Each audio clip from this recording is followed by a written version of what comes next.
আসসালামু আলাইকুম, as you like blogs YouTube চ্যানেলে সবাইকে স্বাগতম। আজকে বিকেলের নাস্তায় আমি পাস্তা রান্না করব, এই জন্য পাস্তা ভালোভাবে সেদ্ধ করে নিয়েছি।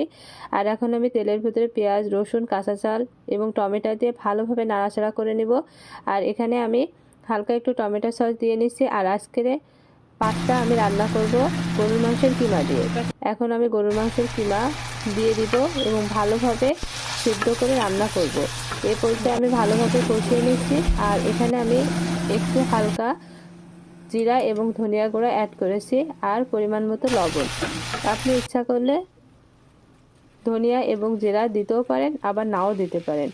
মাংস ভালোভাবে সিদ্ধ হয়ে যাওয়ার পর মশলা যখন দেখবেন সব কিছু সুন্দরভাবে কষানো হয়ে গেছে, সবার শেষে আপনি এই যে পাস্তা দিয়ে ভালোভাবে আরও 1-2-3 বার নাড়াচাড়া করে নামিয়ে নেবেন এবং তৈরি হয়ে গেল আপনার সুস্বাদু বিকেলের নাস্তা মাংসের কিমা দিয়ে।